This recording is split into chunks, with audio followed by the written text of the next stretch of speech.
Mikias is 12 years old and blind. He sings a children's song in Amharic with his schoolmates. It's part of a service to celebrate the Ethiopian Easter at the German church school in Addis Ababa. The school is run by the German-speaking congregation here. For the past 2.5 years, Pastor Martin Gossens has ministered to the congregation.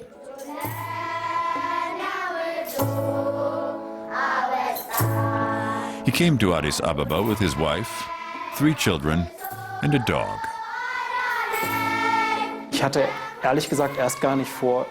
To be honest, I never intended to go abroad as pastor, because I had this image of someone promoting sauerkraut and lederhosen in other countries, and I wasn't interested in doing that.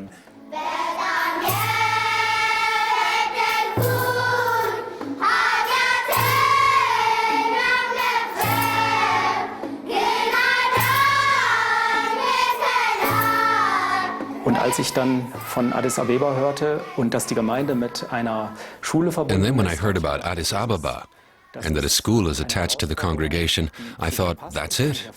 That's the kind of challenge I'm looking for. I can be the pastor here, and at the same time I can help take responsibility for a major social project and work together with Ethiopian teachers. And that was a strong motivation for me.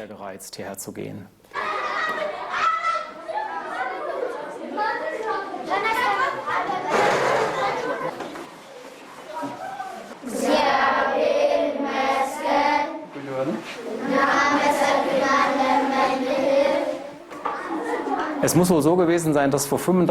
way it must have come about was that 35 years ago, women from the German congregation started teaching handcrafts and some home economics to girls from very, very poor families in the area. And over time, that turned into a little school. The German church school's motto is still to be a school for the poorest of the poor. The German church school also has a project going that's the only one of its kind in Ethiopia. Blind children and teenagers are integrated into every class. It's a very complex challenge for the teachers, and the school has grown very big. 600 students from the 1st to the 8th grade come to class here every day in 2 blocks. The 4th to 8th graders in the mornings, and grades 1 to 3 in the afternoons. And then, after the children go home, we've got over 300 adults at the gate who come to make up their high school diplomas at night school. Just imagine, at the start of every school year, we've got some 800 families applying, but we can only accept 80 new children. The kids who come to the German church school have hit the jackpot, because not only do they get a good education, their families get a monthly financial allowance. It may be only the equivalent of about €5, but the school is an enormous help to these very poor families. The children get breakfast every day, some bread and a banana, plus milk twice a week. And what touches me personally most of all is how the blind and the seeing children work together here at the school. Every blind child has a seeing partner assigned to them from the 1st grade onward, and these friendships often last after they've left school. It's a mutual learning experience. Und es ist ein gegenseitiges Lernen.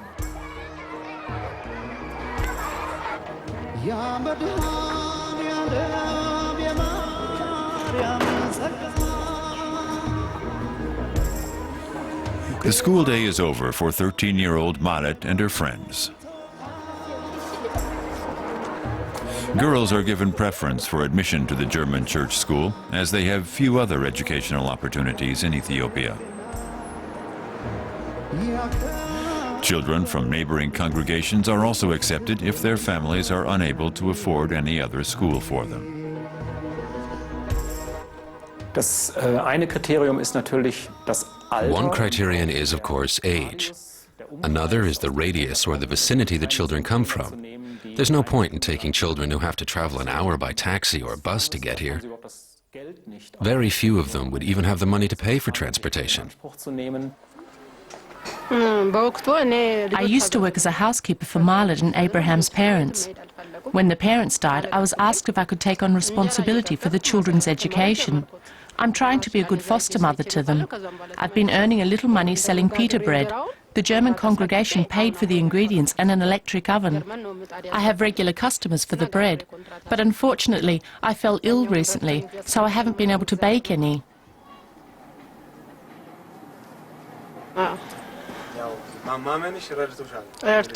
It's very hard for Marlett and Abraham to talk about their parents. They cry a lot when we do. My faith in God gives me the strength to manage everything.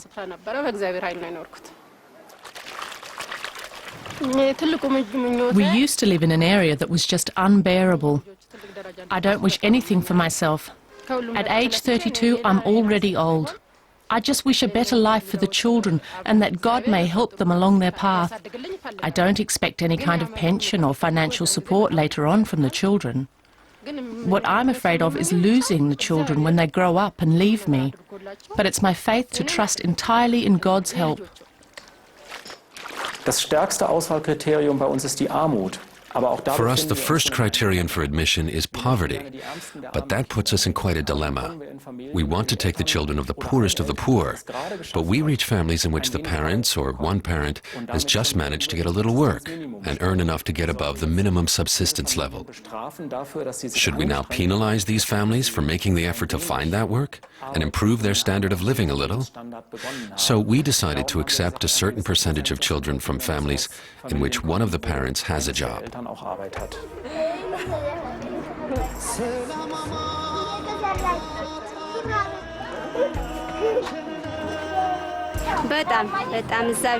I thank God day and night, in spite of Mickey being blind. I'm so happy that I have Mickey. One time, I tried to kill myself, because when you've got a blind child in the family, people here believe it's a punishment from God. It almost drove me out of my mind when villagers here would talk bad about us and gossip behind our backs. They had already written off Mickey as destined to spend his life as a beggar. It was a stroke of good fortune that someone from the German church school came to our village, and now Mickey can have an education. We've been very fortunate, and I'm certain that with God's help, Mickey can go his own way.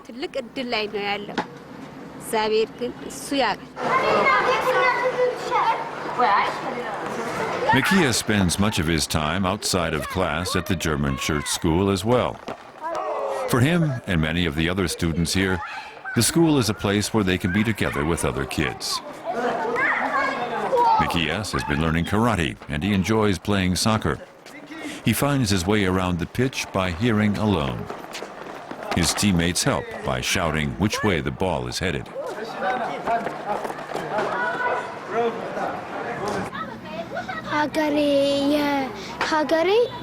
I really feel good at the school.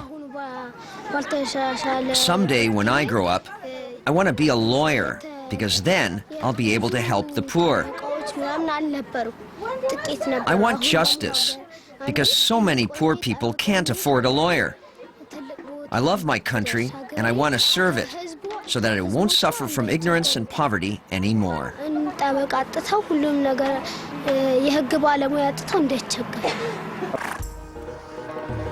In one way or another, poverty is an ever-present humanitarian crisis for everyone in Addis Ababa. The moment the children leave the German church school's compound, they're once again confronted with the stark and harsh reality of life here. Many of the city's people just scrape by. Africa's population has quadrupled in the past 60 years. The congregations from abroad can achieve only so much on their own. They depend on cooperation with other aid organizations. Germany's pastors abroad are assigned and coordinated in Hanover under the direction of Bishop Martin Schindehütte. Die Auslandsgemeinden repräsentieren die Tatsache, dass die EKD nicht alleine ist. The foreign congregations personify the fact that the German Protestant Church is not alone. It coexists with other churches and Christians all around the world. And it acts as a kind of censor for the cultural, political and social situations where the Christian faith and the Protestant faith have a contribution to make. In this sense, these congregations serve as barometers for issues that are of importance to us here in Germany. I'd even say we're something like the foreign ministry of the Protestant Church in Germany, and I'm something like its foreign minister. That's to say we're responsible for the relations between the Protestant Church and all the other churches around the world. Kirche in alle Welt zu den anderen Kirchen.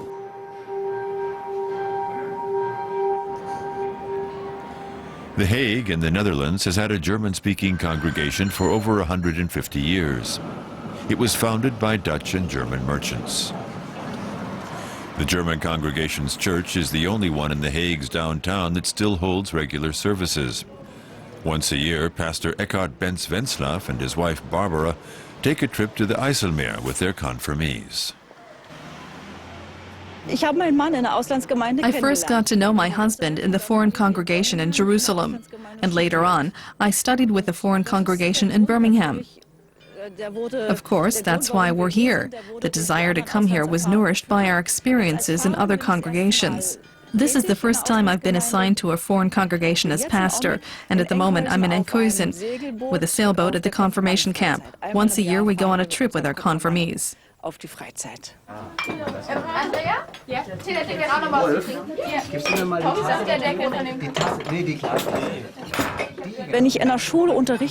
When I teach in school, I have to function within the whole school context, give grades, write evaluations, and play by the rules of school life in general. But when I experience the same youngsters in confirmation class, they can be entirely different people. It's fun for me to spend time with them here and take those positive impressions back to the teaching staff.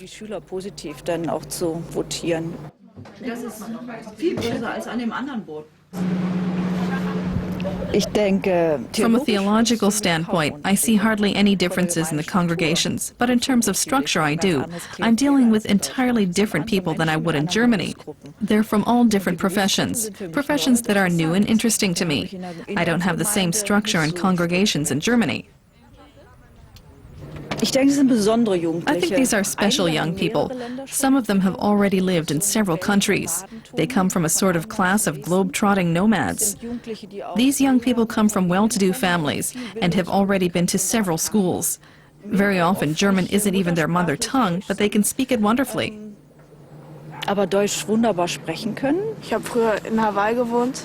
I used to live in Hawaii. I've been all over. England, France, Thailand. I'm learning 6 languages at my school: Ancient Greek, Latin, French, English, German, and Dutch. Deutsch und Niederländisch.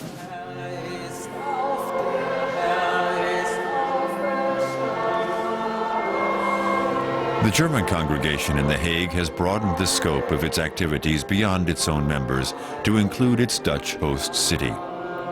Pastor Eckhard Benz-Wenslav aims to build bridges of greater understanding between Dutch and Germans. He wants his church to be a house of God and a place of rest, of respite, an oasis and a source of warmth for everyone who enters it. The congregation also maintains close contact with the Jewish community in The Hague, the first city in Europe to lose its entire Jewish population to the Nazis. Today, it's the seat of the International Court of Justice. Pastor Benz-Wenslav meets with Mia Hagemeyer of the liberal Jewish community at the Jewish Community Center.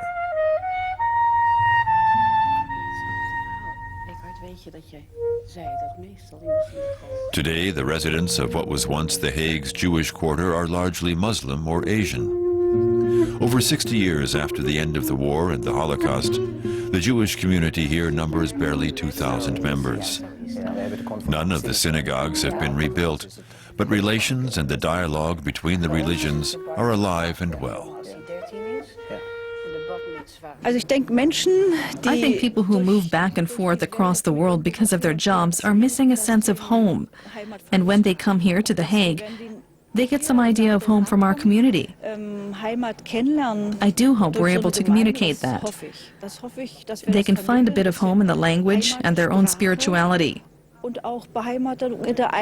Other church services can't be home to them or provide their mother tongue in prayer. One's own mother tongue is essential in prayer.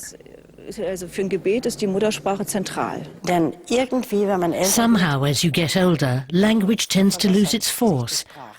You don't feel it as strongly as before. Deep down, you just feel the religious aspect. The Lord's Prayer, for example. It's spoken at every funeral and church service. But when it's spoken at a Dutch funeral, it doesn't mean as much to me in Dutch as it would in German. Your mother tongue has an entirely different effect on your soul.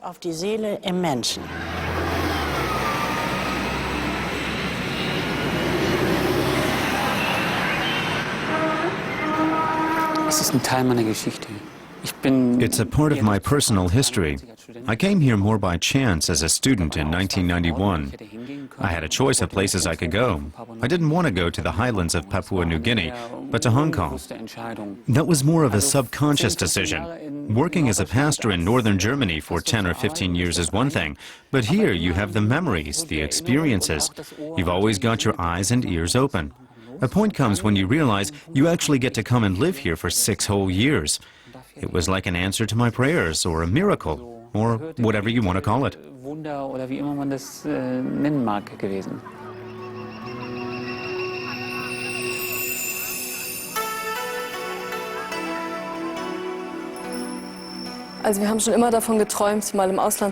We'd always dreamt of working abroad one day. I studied in Rome for a year, and my husband was in Hong Kong for half a year.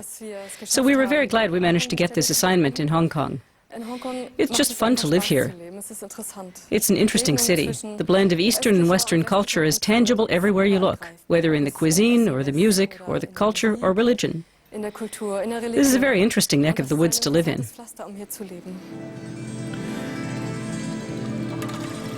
Missionaries established the first Christian communities in Hong Kong over 150 years ago. Now Hong Kong is one of the world's great megacities. Life for its nearly 7 million inhabitants is very fast-paced as they try to keep up with the increasingly rapid economic and social changes. The turnover of foreign employees of the major corporations is high, most of them staying in Hong Kong only 2 or 3 years. Much of life in Hong Kong is all about money, about the glittering facade. But there's a whole lot more behind the facade. Somebody once told me anyone who has no success in Hong Kong has no business here. It's very important to me as a pastor to create the space and the opportunity for people to talk openly about that. There's a history going back 40 years that connects this community with the German Protestant Church. It was people from this community who made this congregation possible. They founded it in 1965, working together with the Protestant Church. And Hanover has supported it continuously since then, so that it can carry on as a congregation. Hong Kong is an expensive city, and without that support from Hanover, we wouldn't be able to make it. The development in China has been very surprising. In 50 years, the number of Protestant Christians in China has grown from 700,000 to over 20 million officially registered church members. And then there are the home churches. We don't know exactly how many of those there are. There may be as many as 40 million Christians in China. Vielleicht gibt es in China sogar 40 Millionen Christen. Here we are in the old gym of the German-Swiss International School in Hong Kong. It's very different from the ones in Germany, mainly because we always have to bring all the equipment with us. The appointments for the altar and whatever else we might need. We always come toting lots of baggage whenever we hold a service here. We just don't have a church of our own we can use. And if you want to hold a service, it's very hard to find a church that's free at 10 o'clock on a Sunday morning. So the only possibility is for us to hold our service here. We have to push the tables and chairs to the sides and build our church every time. Deshalb gibt es hier die Möglichkeit, dass wir in der Schule feiern. Und wir müssen dann die Tische und Stühle immer beiseite räumen und Kirche bauen.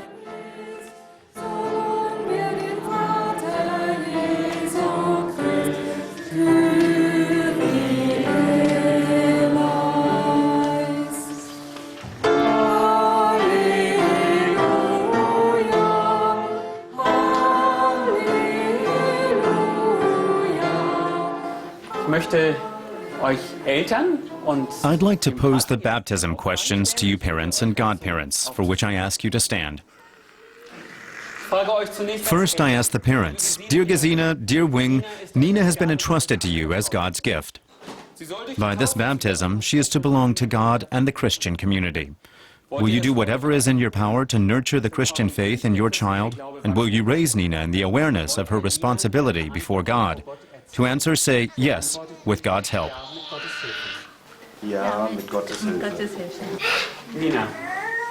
Nina, accept here the sign of the cross, for you are to be baptized and belong to Jesus Christ.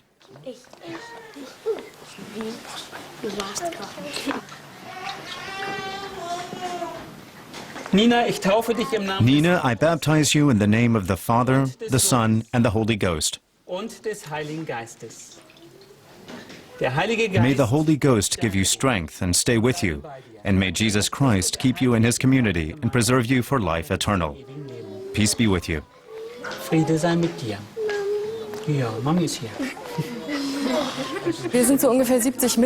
have about 70 member families, so we're a small church compared to those in Germany. And the membership changes very rapidly. People come to Hong Kong for 2 or 3 years and then leave again.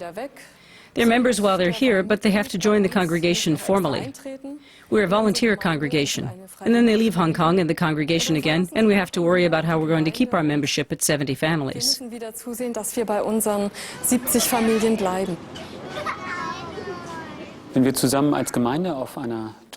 Whenever we take a trip on a junk as a congregation, we have lots of time with the members, and that's the most important thing. We've got the time to speak with several people, not just 1 or 2. I make an effort to approach individual members in a more private, conversational setting, where I've got a chance to ask informally how they're doing. And I give them the opportunity to talk about things that they wouldn't normally mention when you just ask, how's it going? Die nicht so einfach, die man normalerweise nicht sagt auf die Frage, wie geht's denn? These people go through so many changes in their lives and have to say so many goodbyes, when others leave Hong Kong before they do as well, that they long for some continuity, and that's their faith. That's what we offer.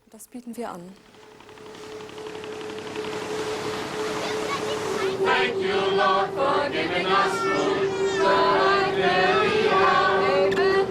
I think the most important thing for the people who come to Hong Kong is that they find a home that extends beyond the 4 walls of their own apartments. And I think they find a home here in the church service and the congregation that's much larger than what they know and understand by the terms home or homeland. Als das, was man so kennt und versteht unter Heimat und Zuhause.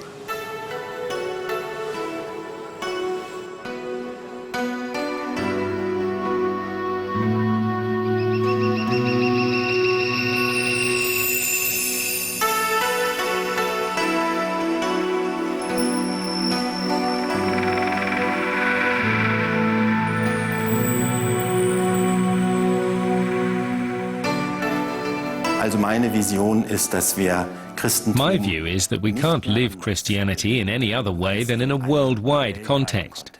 When we reflect on Christianity and when we work together as a congregation, we must never do so in hermetic isolation from other Christians.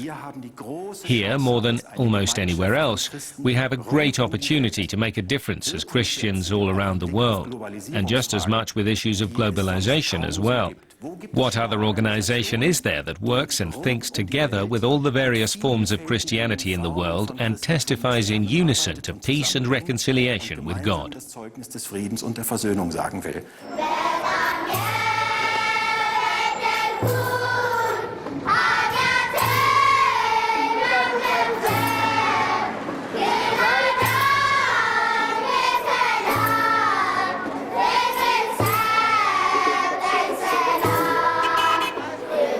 Das ist für uns alle nicht einfach, auch für unsere Kinder nicht. It's not easy for any of us, and not for our children either, because we're always confronted with poverty, sometimes abject poverty, and misery and disease. On the other hand, there are many things that help us to cope here. The people are very friendly, for instance, just in the way they greet you on the street, and the way the children smile. I don't mean this in some distorted, romanticized sense, but the way people are here, it sometimes makes you wonder if maybe they aren't really happier than the people in Germany. Sind die nicht vielleicht sogar zufriedener als die Leute in Deutschland?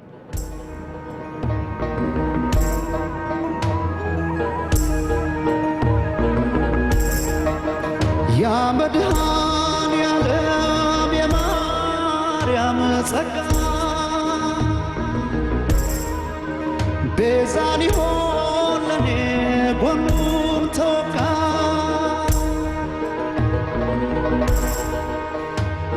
እዝራ በመሰንቆ ዳዊት በበገና ያከበረ አምላክ ይድረስ ምስጋና